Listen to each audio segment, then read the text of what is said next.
Hi all, mid cap ഡോക്ടറിൻ്റെ post മരണ pre മാർക്കറ്റിലേക്ക് എല്ലാവർക്കും സ്വാഗതം. അപ്പോൾ ഇന്നും മനോഹരമായ ഒരു ദിവസം, ഒരു ട്രേഡിംഗ് ഡേ കടന്നുപോയി. ഇന്നലെ കിട്ടിയ അതേ അവസരം തന്നെ നമുക്ക് ഇന്നും കിട്ടി എന്നും പറഞ്ഞ് എന്നും ആ അവസരം കിട്ടണം എന്ന് നമുക്കില്ല. നമ്മൾ ഇന്നലെ കൃത്യമായിട്ട് പറഞ്ഞിരുന്നു, മാർക്കറ്റ് നമുക്ക് 210 ഈ ലൈനാണ് നമ്മളുടെ പ്രധാനപ്പെട്ട ഒരു കടമ്പ. ഈ കടമ്പ കടന്നു കഴിഞ്ഞാൽ മാർക്കറ്റ് 336 ഇത് കഴിഞ്ഞെങ്കിൽ മാത്രമേ നമുക്ക് ഷോർട്ട് കവറിങ് റാലി ഉള്ളൂ എന്ന് ഞാൻ കൃത്യമായിട്ട് പറഞ്ഞിരുന്നു. അപ്പം ഏതായാലും ഇന്നലെ ഞാൻ അങ്ങനെ പറഞ്ഞുകൊണ്ട് ഇന്ന് ആരും ഷോർട്ട് കവറിങ് റാലി ആണോ സാറേ എന്ന് ചോദിച്ചില്ല.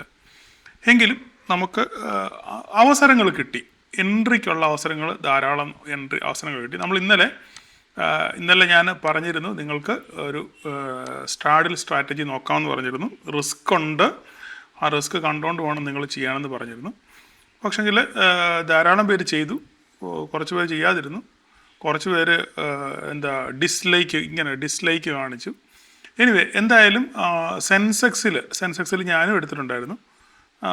അപ്പോൾ സെൻസെക്സിൽ നല്ല രീതിയിൽ പ്രോഫിറ്റ് കിട്ടി. കാരണം ആ രണ്ട് ATM സ്ട്രൈക്ക് നമ്മൾ എടുത്തപ്പം എനിക്ക് തോന്നുന്നു എന്നെക്കൊണ്ട് 260 രൂപയും കണ്ടായിരുന്നു സെൻസെക്സിൻ്റെ ഈക്വൽ സ്ട്രൈക്ക്. അപ്പം അത് 74,000 സ്ട്രൈക്കാണ്. അത് ഒരു PE സൈഡ് ഏകദേശം 480 രൂപയിൽ വരെ എങ്ങാണ്ട് പോയി. അപ്പോൾ അതർ സൈഡ് എങ്ങാണ്ട് 90 രൂപയോ 80 രൂപയോ എങ്ങാണ്ടായിരുന്നു. ഞാൻ അപ്പോൾ ഇന്നലെ പറഞ്ഞിരുന്നു, നിങ്ങൾ എടുക്കുന്നവർ PE സൈഡ് ഒഴിവാക്കിയിട്ട് CE സൈഡ് നിങ്ങൾ ഹോൾഡ് ചെയ്യുക, എന്നിട്ട് മാന്യമായ രീതിയിൽ ബുദ്ധിപൂർവ്വം അത് ഒരു പോയിന്റ് എത്തുമ്പോൾ നിങ്ങൾ എക്സിറ്റ് ചെയ്യാൻ പറഞ്ഞു. അങ്ങനെ ധാരാളം പേരത് ചെയ്തു. മാന്യമായ രീതിയിൽ പ്രോഫിറ്റിൽ അവർ ബുക്ക് ചെയ്ത് ഇറങ്ങാൻ പറ്റി. പിന്നെ മനസ്സിന് ചാഞ്ചല്യവും അത് താങ്ങാൻ ശേഷിയില്ലാത്തവരോട് എനിക്ക് വേറെ പ്രത്യേകിച്ചൊന്നും പറയാനില്ല. ഓക്കെ, നിങ്ങളത് പേപ്പർ ട്രേഡ് ചെയ്ത് പഠിക്കുക. അതുപോലെ തന്നെ നിഫ്റ്റി ചെയ്തവർക്കും നല്ല രീതിയിൽ പ്രോഫിറ്റ് ഉണ്ടാക്കാൻ പറ്റിയിട്ടുണ്ട്. കാരണം PE സൈഡ് ആദ്യം എക്സിറ്റ് ചെയ്തു, അതിനുശേഷം CE സൈഡിലോട്ട് മാർക്കറ്റ് പോയപ്പം അവിടെയും നല്ല രീതിയിൽ എക്സിറ്റ് ചെയ്ത് അവർക്ക് പ്രോഫിറ്റ് ഉണ്ടാക്കാൻ പറ്റിയിട്ടുണ്ട്. എന്തായാലും നിങ്ങൾ കമൻറ്റ് ചെയ്യുക. ഓക്കെ, അപ്പോൾ നമുക്ക് അതിനു മുന്നേ ഒന്ന് രണ്ട് കാര്യങ്ങൾ പറയാനുള്ളത്. കുറേ ആൾക്കാർ വിളിച്ച് ചോദിക്കുന്നു, സാർ ഇനി അടുത്ത ക്ലാസ് എന്നാണ്. എനിക്ക് ഇത് ക്ലാസ് മാത്രമല്ലല്ലോ, നമ്മുടെ ഫാമിലി ലൈഫില്ലേ, നമുക്കൊരു ഫാമിലി ലൈഫുണ്ട്. ഞാൻ നാട്ടിൽ വന്നതേ ഉള്ളൂ, അതിൻ്റെതായിട്ടുള്ള കുറേ കാര്യങ്ങളുണ്ട്. വീട്ടിൽ അത്യാവശ്യം കുറച്ച് പണികളൊക്കെ നടക്കുന്നു. അപ്പം എപ്പോഴും എല്ലാ മാസവും നമുക്ക് അങ്ങനെ ക്ലാസ് നടത്താൻ പറ്റത്തില്ല. ശരി, ഞാൻ ക്ലാസ് നടത്തി എനിക്ക് കുറേ കാശ് കിട്ടും, അത് ശരിയാണ്. പക്ഷേ അതല്ല, പൈസയേക്കാൾ ഉപരി നമ്മളുടെ സ്വന്തം ജീവിതത്തിലൂടെ നമ്മളൊരു പ്രാധാന്യം കൊടുക്കണ്ടേ. അപ്പോൾ ഈ മാസം എന്തായാലും ക്ലാസ് വെക്കാൻ യാതൊരു നിർവാഹമില്ല. അടുത്ത മാസം നമുക്ക് പ്ലാൻ ചെയ്യാം. ജൂലൈ മാസം ഒരു മിഡിലിന് ശേഷം, ജൂലൈ അവസാനത്തെ ആഴ്ചയോ അല്ല അതിന് മുന്നേ ഉള്ള 3-ാമത്തെ ആഴ്ചയോ 4-ാമത്തെ ആഴ്ചയോ അല്ലെ പറ്റുമെങ്കിൽ സെക്കൻഡ് സാറ്റർഡേയോ നമുക്ക് പ്ലാൻ ചെയ്യാം. എന്തായാലും ജൂലൈ മാസത്തിൽ നമുക്കൊരു ക്ലാസ് പ്ലാൻ ചെയ്യാം. പക്ഷേങ്കിൽ വടക്കോട്ടെങ്ങും വന്ന് ചെയ്യാനുള്ളൊരു സെറ്റപ്പ് നമുക്ക് ഇല്ല. കാരണം നമുക്ക് അത്ര പരിചയമൊന്നുമില്ല. അതുകൊണ്ട് കഴിവതും നമ്മൾ എറണാകുളത്തായിരിക്കും ക്ലാസ് നടത്തുക. കാരണം എറണാകുളത്താണ് നിങ്ങൾക്ക് എല്ലാവർക്കും വന്ന് ക്ലാസ്സിൽ പങ്കെടുത്തവർക്കൊക്കെ അറിയാം. എല്ലാം കൊണ്ടും നമുക്ക് എറണാകുളത്താണ് ഏറ്റവും സൗകര്യം. കാരണം റെയിൽവേ സ്റ്റേഷനിൽ വന്ന് ഇറങ്ങിയാലും തൊട്ട് നടന്ന് അങ്ങോട്ട് എത്താനുള്ള സ്ഥലം ദൂരം മാത്രമേ ഉള്ളൂ. അപ്പോൾ എല്ലാം കൊണ്ട് സൗകര്യമാണ്. അപ്പോൾ നമ്മൾ എറണാകുളത്താണ് പ്ലാൻ ചെയ്യുന്നത്. പിന്നെ അല്ല വടക്കോട്ടൊക്കെ അല്ലെങ്കിൽ അതനുസരിച്ച് ആൾക്കാരുണ്ടെന്നുണ്ടെങ്കിൽ നമുക്ക് അതനുസരിച്ച് പ്ലാൻ ചെയ്യാം. അതൊന്നും ഇപ്പോൾ എന്തായാലും ഞാൻ അതിനെപ്പറ്റി പ്ലാൻ ചെയ്യുന്നില്ല. എന്തായാലും എറണാകുളത്തായിരിക്കും ജൂലൈ മാസം ക്ലാസ് നമ്മൾ നടത്തുന്നത്. അതുപോലെ തന്നെ ധാരാളം പേര് പറഞ്ഞിട്ടുണ്ട് ഒരു ലൈവ് സെഷൻ നടത്തണം എന്ന് പറഞ്ഞിട്ടുണ്ട്. അത് നമ്മൾ പ്ലാൻ ചെയ്യുന്നുണ്ട്. വരയുടെ ക്ലാസ് പ്ലാൻ സാറേ എന്നാന്ന് പറഞ്ഞ് ധാരാളം പേര് ചോദിക്കുന്നുണ്ട്. ഇതെല്ലാം ചെയ്യാം, എല്ലാത്തിനും അതിൻ്റേതായിട്ടുള്ള സമയമുണ്ട്. ദാസ എന്ന് പറയുന്ന പോലെ എല്ലാം അതിൻ്റെ സമയാസമയങ്ങളിൽ നമ്മൾ കാര്യങ്ങൾ ചെയ്യും. ഞാൻ എന്തായാലും ഇനി നാട്ടിലുണ്ടല്ലോ, സമയം ഇഷ്ടം പോലെ ഉണ്ട്. അപ്പോൾ നമുക്ക് ചെയ്യാം. ഓക്കെ, അപ്പോൾ അത് നിങ്ങൾ ചോദിച്ചുകൊണ്ട് മാത്രം ഞാൻ പറഞ്ഞത് മാത്രമേ ഉള്ളൂ കേട്ടോ, അല്ലാതെ വേറെ മറ്റു കാര്യങ്ങളൊന്നും നിങ്ങൾ വിചാരിക്കില്ല. അപ്പോൾ നമുക്കിന്ന് മാർക്കറ്റിലോട്ട് വരാം. മാർക്കറ്റ് ഇന്നും ഈ പറയുന്ന പോലെ തന്നെ ഗ്യാപ്പ് ഡൗൺ, നമ്മൾ ഇന്നലെ ഓൾറെഡി പറഞ്ഞതാണ്, ഗ്യാപ്പ് ഡൗണിലാണ് മാർക്കറ്റ് ഓപ്പൺ ചെയ്തത്. ഗ്യാപ്പ് ഡൗണിൽ മാർക്കറ്റ് ഓപ്പൺ ചെയ്ത് ഏകദേശം 150 പോയിൻറ്റ് മാർക്കറ്റ് ഗ്യാപ്പ് ഡൗണിൽ ഓപ്പൺ ചെയ്തു അല്ലേ. ഞാൻ കഴിഞ്ഞ ആഴ്ച മുതലേ പറയുന്നതാണ്, മാർക്കറ്റ് ഒരിക്കലും ഒരു പരിധി വിട്ട് എന്ത് ചെയ്യത്തില്ല, ഇന്ത്യൻ മാർക്കറ്റ് ഒരു പരിധി വിട്ട് താഴോട്ട് പോകത്തില്ല എന്ന് ഞാൻ പറഞ്ഞു. ഇന്നലെ ഞാൻ വളരെ അസന്നിഗ്ധമായിട്ട് ഞാൻ പറഞ്ഞു, ഇന്ത്യൻ മാർക്കറ്റ് എത്ര താഴെ പോയാലും, നിങ്ങൾ മറ്റ് മാർക്കറ്റുകളെ ഒന്നും നോക്കണ്ട, ഇന്ത്യൻ മാർക്കറ്റ് എത്ര താഴെ പോയാലും തിരിച്ച് റിക്കവറി ഉണ്ടാകും. ഇത് ഞാൻ അടിവരയിട്ട് പറഞ്ഞ കാര്യമോ, ശരിയോ തെറ്റോ നിങ്ങൾ തന്നെ പറയും. ഓക്കെ, എനിക്ക് ഇത്ര അസന്നിഗ്ധമായിട്ട് പറയണമെന്നുണ്ടെന്നുണ്ടെങ്കിൽ അതിൻ്റെ പിന്നിൽ നമുക്ക് പഠനങ്ങളുണ്ട് എന്നുള്ള കാര്യം നിങ്ങൾ പറയും. ഞാൻ പറഞ്ഞല്ലോ, ഞാൻ എപ്പോഴും പറയുന്നതാണ്, പിന്നെ ആവർത്തന ഒരു സംഗതി, നമുക്ക് അടിസ്ഥാനം പഠനമാണ്, ബാക്കിയൊക്കെ രണ്ടാമതാണ്. പഠിക്കുക എന്നുള്ളതാണ്. എത്ര പഠിച്ചാലും നമുക്ക് പിന്നെയും ഇതിനകത്തിൽ ബാക്കിയായിരിക്കും. എത്രത്തോളം നമ്മൾ ഒരു ഒരു പിച്ചാത്തി നമ്മൾ എത്രത്തോളം രാഗി എത്രത്തോളം ഫൈൻ ചെയ്യുന്നു അത്രത്തോളം അതിന് മൂർച്ച കൂടും, ഷാർപ്നെസ് കൂടും എന്ന് പറഞ്ഞ പോലെ തന്നെ നമ്മൾ നിരന്തരം പഠിക്കുക, ചാർട്ടുകൾ വാച്ച് ചെയ്യുക. അങ്ങനെ ആകുമ്പോൾ നിങ്ങൾക്ക് തന്നെത്താനെ നിങ്ങൾക്ക് ഒരു സ്വന്തമായിട്ടൊരു ട്രേഡ് എടുത്ത് വിജയിക്കാൻ നിങ്ങൾക്ക് പറ്റും. ഓക്കെ, അതിന് യാതൊരു തർക്കവുമില്ല. അപ്പം മാർക്കറ്റ് ഞാൻ പറഞ്ഞു മാർക്കറ്റിൽ നിന്ന് ഗ്യാപ് ഡൗണിൽ ഓപ്പൺ ചെയ്തു. അതിനുശേഷം മാർക്കറ്റ് ഓപ്പണിംഗ് റേഞ്ച് തന്നെ 23,104 ഓപ്പൺ ചെയ്തത്. അതേ റേഞ്ചിൽ തന്നെ സസ്റ്റെയിൻ ചെയ്ത് മാർക്കറ്റ് എന്ത് ചെയ്തു, നേരെ പോയി. പക്ഷെ നമുക്കിവിടെ ഒന്നും എൻട്രി കിട്ടിയില്ല. പോയി 23,150 നമ്മുടെ ടെമ്പററി റെസിസ്റ്റൻസ് ഉണ്ട്, അതവിടെ തട്ടി വീണ്ടും തിരിച്ചു വന്നു അല്ലേ. തിരിച്ചു വന്നു ഇവിടെ. ഇത് ഒരു ഓപ്പർച്യൂണിറ്റി. എന്താണ്, ഞാനിത് പറഞ്ഞില്ല, പക്ഷെ നിങ്ങൾക്ക് തന്നെ അറിയാം ഇതെന്താണ്. ഈ കാണുന്നത് എന്താണ്, ഒരു മോർണിംഗ് സ്റ്റാറിന് തുല്യമാണ് ഈ ഒരു, അതായത് ഒരു ബുള്ളിഷ് ട്രെൻഡാണ് ഈ ഒരു ക്യാൻഡിൽ കൊണ്ട് നമ്മൾ അർത്ഥമാക്കുന്നത്. അപ്പോൾ അതുകൊണ്ട് സ്ഥിരമായിട്ട് ചാർട്ട് കാണുന്നവർക്ക് അറിയാം. അങ്ങനെയാകുമ്പോൾ നമുക്കിവിടെ സ്റ്റോപ്പ് ലോസും ഉണ്ട്. ഇതിന് താഴെ ഒരു സ്റ്റോപ്പ് ലോസ് നിങ്ങൾക്ക് ഒരു ട്രേഡ് പ്ലാൻ ചെയ്യാം. പക്ഷേ ഞാൻ ഇന്നലെ പറഞ്ഞത് ഇതിന് മുകളിൽ മാത്രമേ നമുക്കൊരു ട്രേഡ് ഉള്ളൂ, ഇത് എത്തുന്നേരം വരെ നിങ്ങൾ വെയിറ്റ് ചെയ്യണം എന്നാണ് ഞാൻ പറഞ്ഞത് അല്ലേ. അപ്പോൾ അങ്ങനെ ഇവിടെ എത്തുന്നേരം വരെ വെയിറ്റ് ചെയ്തവർക്ക് അവിടെയുണ്ട് ഓപ്പർച്യൂണിറ്റി. ഇതായിരുന്നു അവരുടെ ഓപ്പർച്യൂണിറ്റി അല്ലേ. കൃത്യമായി ഒരു 5 മിനിറ്റിൻ്റെ ക്യാൻഡിലൂടെ ക്ലോസിങ് കിട്ടി, വന്ന് മാർക്കറ്റ് റീടെസ്റ്റ് ചെയ്തു. അതിനുശേഷം കൃത്യമായിട്ട് 336 അടുത്ത് വരെ ചെന്നു. ശരിയല്ലേ? ഞാൻ ഈ പറയുന്നതൊക്കെ ശരിയോ തെറ്റോ നിങ്ങൾ സ്വയം ആലോചിച്ച് നോക്കുക. ഓക്കെ, അതിനുശേഷം ഞാൻ നമ്മുടെ ഗ്രൂപ്പിൽ പറഞ്ഞിരുന്നു, ഇവിടെ ഒരു എന്താണ് ഈ സാധനം, ഒരു ബെയറിഷ് എൻകൽഫ്. ഞാൻ വലുതാക്കി കാണിക്കാം.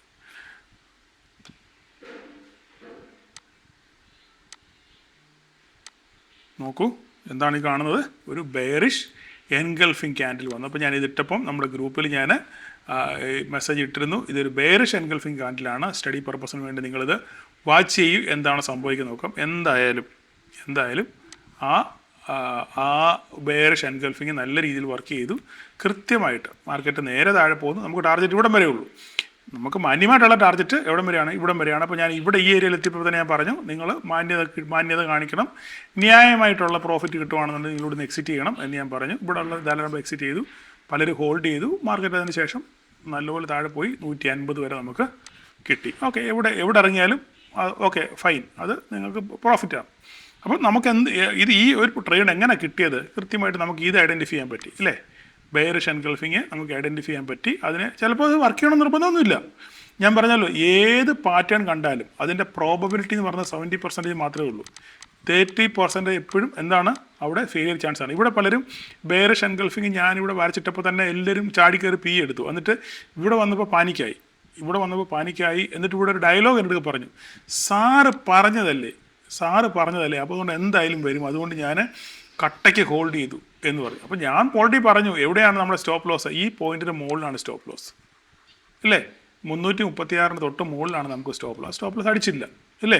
പക്ഷേ എങ്കിലും ഇവിടെ ട്രേഡ് എടുത്തവർക്ക് ഇവിടെ ഇപ്പോൾ ഈ ഒരു ക്യാൻഡിൽ വന്ന ശേഷമാണ് ട്രേഡ് എടുത്തവർക്ക് ഇവിടെ പോയപ്പോഴത്തേക്കും ലോസ് കൂടിക്കാണും. 10, 15, 20 പോയിൻ്റൊക്കെ ലോസ് വന്ന് കാണാൻ സാധ്യതയുണ്ട്. പക്ഷേ അപ്പോഴും ഈ ലോസ് വന്ന 3-4 പേര് എനിക്ക് മെസ്സേജ്, സാറേ അങ്ങനെയാണെങ്കിൽ സാറ് പറഞ്ഞതായതുകൊണ്ട് ഞങ്ങളിത് രണ്ടും എന്താ പറയുന്നത് ശ്വാസം പിടിച്ച് ഞങ്ങളിത് ഹോൾഡ് ചെയ്ത് പറഞ്ഞു. നോ, ഒരിക്കലും അങ്ങനെ ചെയ്യില്ല. എക്സ് ഓർ വൈ, ഞാനല്ല മറ്റൊരാളായാലും ആരായാലും നിങ്ങൾ ഒരു മനുഷ്യനെയും വാക്ക് വിശ്വസിക്കരുത്.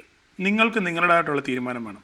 ട്രേഡിംഗ് ലൈഫിൽ ഏറ്റവും പ്രധാനപ്പെട്ട സംഭവം അതാണ്. നിങ്ങൾക്ക് നിങ്ങളുടേതായിട്ടുള്ള ഒരു തീരുമാനം വേണം. ഓക്കെ, നിങ്ങളുടെ ഞാൻ പറഞ്ഞു ഓൾറെഡി സ്റ്റോപ്പ് ലോസ് ഇതാണ് അല്ലേ. ഞാൻ പറഞ്ഞിട്ടുണ്ട്, ക്ലാസ്സിലൊക്കെ പറഞ്ഞിട്ടുണ്ട്, പ്രൈസ് അല്ല നമ്മുടെ സ്റ്റോപ്പ് ലോസ്, ലെവലുകളാണ് നമ്മുടെ സ്റ്റോപ്പ് ലോസ്. ഓക്കെ, അപ്പം ഇവിടെ സ്റ്റോപ്പ് ലോസ് വെച്ച് ട്രേഡ് പ്ലാൻ ചെയ്തവർക്ക് ഒരു ടെൻഷനും ഇല്ലാതെ എന്ത് ചെയ്തു, മാന്യമായ രീതിയിൽ പ്രോഫിറ്റ് ന്യായം അവർക്ക് ബുക്ക് ചെയ്യാൻ പറ്റി. ക്ലിയർ അല്ലേ? അപ്പോൾ ഇനിയിപ്പോൾ നാളെ എന്താ സംഭവിക്കുമ്പോൾ ന്യൂസുകൾ ധാരാളമുണ്ട്. പക്ഷേ ന്യൂസുകൾ ഒരു വഴിക്ക് പോകുന്നു, ഇന്ത്യൻ മാർക്കറ്റ് ഒരു വഴിക്ക് പോകുന്നു. ഇത് നോക്കിയാൽ മനസ്സിലാവും, ഈ ഒരു ഫോള് ആക്ച്വലി ഗ്ലോബൽ മാർക്കറ്റിലില്ല. ഓക്കെ, ഗ്ലോബൽ മാർക്കറ്റ് അന്നേരം മുതലേ ഇപ്പം ഇത് നോക്കിക്കുക, US ഫ്യൂച്ചർ 430 പോയിന്റ് ഈ ഏരിയയിലൊക്കെ നിൽക്കുമ്പോഴും 230, 280 പോയിന്റ് ആയിരുന്നു US ഫ്യൂച്ചറിൻ്റെ ഡൗ ജോൺസിൻ്റെ ഫ്യൂച്ചർ പോസിറ്റീവാണ്. അപ്പോഴും നമ്മുടെ മാർക്കറ്റ് പൊട്ടി വീണുകൊണ്ടിരിക്കുകയാണ്. ശരിയല്ലേ? അപ്പം അപ്പോൾ എന്താണ് ഇത്, സെൻസെക്സ് ഒരു ധമാക്കാണ്, അല്ലെങ്കിൽ ഒരു ഓപ്പറേറ്റർ പ്ലേ എന്ന് മാത്രമേ പറയാൻ പറ്റത്തുള്ളൂ. നമ്മൾ ഇന്നലെ പറഞ്ഞു ഡേറ്റ ഇന്നലെ നമ്മൾ പറഞ്ഞു DASും പിന്നെ റീറ്റെയിലേഴ്സും നല്ല രീതിയിൽ എന്താണ് ബൈ സൈഡാണ്, അവർ കൂടുതൽ അക്കോമുലേറ്റ് ചെയ്യുന്നുണ്ട്. ദാറ്റ് മീൻസ് അടുത്ത ദിവസങ്ങളിൽ വേറെ പ്രശ്നങ്ങളൊന്നും ഇല്ലെങ്കിൽ, ഗ്ലോബലി വേറെ പ്രശ്നങ്ങളോ യുദ്ധമോ അടിയോ പ്രശ്നങ്ങളോ ഒന്നും ഇല്ലെന്നുണ്ടെങ്കിൽ അടുത്ത ദിവസങ്ങളിൽ മാർക്കറ്റ് മുകളിലോട്ട് പോകാനുള്ള സാധ്യത വളരെ കൂടുതലാണ്. നമ്മൾ കഴിഞ്ഞ ദിവസം സംസാരിച്ചിരുന്നു. എന്തായാലും നാളെ നമുക്കറിയാം.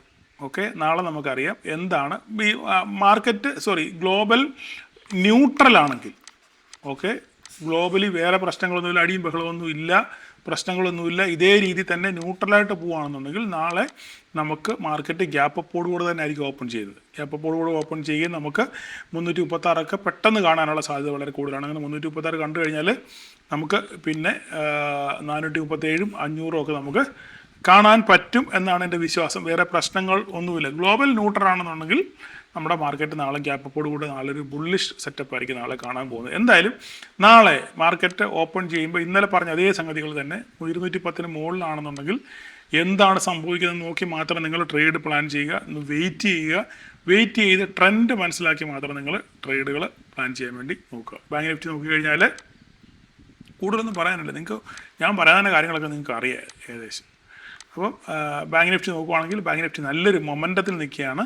55,220 നിൽക്കുകയാണ്. ഇതിന് മുകളിൽ നിൽക്കുകയാണെങ്കിൽ ഈ 55,220 മുകളിൽ നല്ല നിൽക്കുകയാണെന്നുണ്ടെങ്കിൽ നമുക്ക് നെക്സ്റ്റ് ടാർഗറ്റ് കിട്ടുകൂടെ 56,750. 1000 പോയിൻ്റ് ടാർഗറ്റ് നമുക്ക് 1000 പോയിൻറ്റിന് മുകളിൽ ഒരു ടാർഗറ്റ് നമുക്ക് അതിന് ഒരു കൺഫർമേഷൻ വേണമെന്നുണ്ടെങ്കിൽ നമുക്ക് ഇതിൻ്റെ മുകളിൽ ഈ ബാങ്ക് നിഫ്റ്റി ഇതിൻ്റെ മുകളിൽ സസ്റ്റെയിൻ ചെയ്യുവാണെന്നുണ്ടെങ്കിൽ നമുക്ക് നല്ലൊരു അപ്സൈഡ് മൊമെൻറ്റ് നമുക്ക് കിട്ടാനുള്ള സാധ്യത വളരെ കൂടുതലാണ്. അതുപോലെ തന്നെ മിഡ് ക്യാപ്പ് നോക്കുകയാണെന്നുണ്ടെങ്കിൽ മിഡ് ക്യാപ്പിലും നമുക്കിന്ന് നെഗറ്റീവ് ട്രെൻഡായിരുന്നു. 123 പോയിൻറ്റ്. നമുക്ക് നോക്കാം എന്താണ് പ്രശ്നമെന്ന്. നോക്കിക്കേ, മിഡ് ക്യാപ്പിലുള്ള എല്ലാ അണ്ണന്മാരും നെഗറ്റീവായിരുന്നു അല്ലേ. ഇൻഡസിൻഡ്, പെർസിസ്റ്റന്റ് സിസ്റ്റം, കൊമിൻസ്, കോഫോൾ, HDFC AMC, പോളിസി, എല്ലാവരും ആരും പച്ചയില്ല, എല്ലാവരും നെഗറ്റീവാണ്. അതിൻ്റെ ഒരു പ്രതിഫലനമാണ് 124 പോയിൻറ്റ് ഇന്ന് നമ്മൾ മിഡ് ക്യാപ്പിൽ കണ്ടത്. പക്ഷേ മിഡ് ക്യാപ്പ് കൃത്യമായി നമ്മൾ പറഞ്ഞ നമ്മുടെ വരച്ചിട്ട വരെ തന്നെ സപ്പോർട്ട് എടുത്താണ് മാർക്കറ്റ് നിൽക്കുന്നത്. അപ്പം നാളെ ഈ 944 ഇത് കടക്കുവാണെന്നുണ്ടെങ്കിൽ നമുക്ക് ഫർദറായിട്ടുള്ള അടുത്ത പോയിന്റ്, നമുക്ക് അടുത്ത ലക്ഷ്യം 14,118 എന്തായാലും നിങ്ങൾ വാച്ച് ചെയ്യുക. ഇത് ക്രോസ് ചെയ്യുന്നുണ്ടോ നോക്കുക. ഇത് ക്രോസ് ചെയ്ത് കഴിഞ്ഞാൽ നിങ്ങൾക്ക് അടുത്ത ലക്ഷ്യം ഉടൻ തന്നെ കിട്ടുന്നതായിരിക്കും. അപ്പം നമ്മൾ സെൻസെക്സ് കൂടെ പറഞ്ഞേക്കാം. സെൻസെക്സ് പറയുന്നില്ലെന്ന് പറഞ്ഞാൽ ഭയങ്കര കംപ്ലൈൻറ്റാണ്. ഓക്കെ, നാളെ സെൻസെക്സിനകത്തിൽ നിങ്ങൾക്ക് ഇപ്പോൾ 73,832 മാർക്കറ്റ് ക്ലോസ് ചെയ്തിരിക്കുന്നത്. നാളെ മാർക്കറ്റ് ഓപ്പൺ ചെയ്യുമ്പോൾ ഫ്ലാറ്റായിട്ട് ഓപ്പൺ ചെയ്യുന്നത് ഈ 73,625 സപ്പോർട്ട് എടുക്കുകയാണെന്ന് നോക്കുക. ഇത് കൃത്യമായിട്ട് നമുക്ക് സപ്പോർട്ടായിരിക്കണം. ഓക്കെ, അല്ല ഗ്യാപ്പ് അപ്പിലാണ് ഓപ്പൺ ചെയ്യുന്നതെങ്കിൽ ഇത് കട്ട് ചെയ്ത് കയറണം, അല്ലെങ്കിൽ ഇവിടെ ഇങ്ങനെ തട്ടി തിരിച്ച് വരും നോക്കുക. ഓക്കെ, ഈ 2 പോയിൻ്റാണ് നോക്കേണ്ടത്. ഫ്ലാറ്റായിട്ട് ഓപ്പൺ ചെയ്യുകയാണെങ്കിൽ താഴോട്ടാണോ മുകളിലോട്ടാണോ നോക്കുക. എന്തായാലും നടുക്കിട്ടും കൊണ്ടൊന്നും ട്രേഡ് എടുക്കരുത്. ഓക്കെ, അല്ലെങ്കിൽ ഓപ്പണിംഗ് റേഞ്ച് നോക്കിയിട്ട് ഓപ്പണിംഗ് റേഞ്ചിൽ സപ്പോർട്ട് റെസൻസ് ആയിട്ട് ഓപ്പണിംഗ് റേഞ്ച് ആക്ട് ചെയ്യുന്നുണ്ടോ നോക്കുക. അങ്ങനെ ആക്റ്റീവ് ആണെങ്കിൽ മാത്രം ആ പോയിന്റിൽ നിന്ന് നിങ്ങൾ ട്രേഡ് പ്ലാൻ ചെയ്യാൻ നോക്കുക. ഇതൊക്കെ ഓൾറെഡി ലെവലുകളൊക്കെ നമ്മുടെ ഗ്രൂപ്പിൽ നേരത്തെ ഓൾറെഡി അപ്ഡേറ്റ് ചെയ്തിട്ടുള്ളതാണ്. അപ്പം നാളെ എല്ലാവർക്കും ഓക്കെ. ഇന്ന് ധാരാളം പേര് ഭയങ്കര മെസ്സേജുകൾ കഴിച്ചു, ശരിയാണ്. പക്ഷെ ഞാൻ എപ്പോഴും ഒരു കാര്യം പറയാം, ഇതിന് ഒരു മറുവശം ഉണ്ട്. അതാരും നിങ്ങൾ മറന്നു പോകരുത്. എപ്പോഴും ഒരു പോസിറ്റീവിന് ഒരു നെഗറ്റീവ് ഉണ്ട്, ഒരു രാത്രിക്ക് ഒരു പകലുണ്ട്, ഒരു കയറ്റത്തിനൊരു ഇറക്കമുണ്ട്. അപ്പോൾ എപ്പോഴും നമ്മൾ വിചാരിക്കുന്ന പോലെ മാർക്കറ്റ് നിൽക്കണമെന്നില്ല. അതുകൊണ്ട് നമുക്കെതിരെ പോയാൽ നമ്മൾ എന്താ ചെയ്യേണ്ടത്? സ്റ്റോപ്പ് ലോസ് കൊണ്ട് അതിനെ മാനേജ് ചെയ്യാൻ നോക്കണം. കഴിഞ്ഞ ദിവസങ്ങളിലെല്ലാം മാർക്കറ്റ് നമ്മൾ നോക്കിക്കഴിഞ്ഞാൽ മനസ്സിലാവും, മാർക്കറ്റ് റേഞ്ചിനകത്താണ് ഇല്ലേ, എങ്ങോട്ടും പോകാതെ ഒരു റേഞ്ചിനകത്താണ് മാർക്കറ്റ് നിൽക്കുന്നത്. നോക്കിക്കേ, ഇവിടെ നോക്കിക്കഴിഞ്ഞാൽ മാർക്കറ്റ് എന്താ ഞാൻ പറഞ്ഞത്, ഇവിടെ ഓപ്പൺ ചെയ്തു, മാർക്കറ്റ് അവിടെ തന്നെ വന്ന് അവസാനിച്ചു. പിന്നെ അടുത്ത ദിവസം ഗ്യാപ്പ് അപ്പിൽ ഓപ്പൺ ചെയ്തു, ആ പോയിന്റ് തന്നെ വന്ന് അവസാനിച്ചു. പിന്നെ ഇവിടെ നേരെ മുകളിലോട്ട് പോയി അവിടെ തന്നെ വന്ന് അവസാനിച്ചു. ഇന്ന് ഇവിടെ ഓപ്പൺ ചെയ്തു, ഇന്ന് ഏകദേശം ആ പോയിന്റ് തന്നെ വന്ന് അവസാനിച്ചു. അപ്പം എവിടെയാണോ തുടങ്ങുന്നത് അവിടെ തന്നെയാണ് മാർക്കറ്റ് വന്ന് അവസാനിക്കുന്നത്. അതുകൊണ്ട് സൂക്ഷിച്ച് കണ്ട് ട്രേഡ് ചെയ്യുക. നാളെ ഒരു പോസിറ്റീവ് ട്രെൻഡ് ആണെന്നുണ്ടെങ്കിൽ നല്ല രീതിയിലൊരു മൂവ്മെൻറ്റ് നമുക്ക് നിഫ്റ്റിക്കകത്തിൽ കാണാൻ പറ്റും. അങ്ങനെയാണ് 23,500 എത്തിയാൽ നമ്മൾ അത്ഭുതപ്പെടാൻ ഇല്ല. ഓക്കെ, 150 ഇപ്പോൾ 350 പോയിൻറ്റിൻ്റെ മൂവ്മെൻറ്റ് എന്ന് പറഞ്ഞാൽ വലിയ കാര്യമൊന്നുമല്ല നിഫ്റ്റിക്ക്, പോസിറ്റീവ് ട്രെൻഡ് വന്നു കഴിഞ്ഞാൽ. ഓക്കെ, അപ്പോൾ നമ്മുടെ ലക്ഷ്യം 336, 23,500 ഇത് രണ്ടെണ്ണമായിരിക്കും. എന്തായാലും നമുക്ക് നോക്കാം. ഓക്കെ, അപ്പോൾ നാളെ എല്ലാവർക്കും ഒരു പ്രോഫിറ്റബിൾ ഡേ ആശംസിക്കുന്നു. Thank you.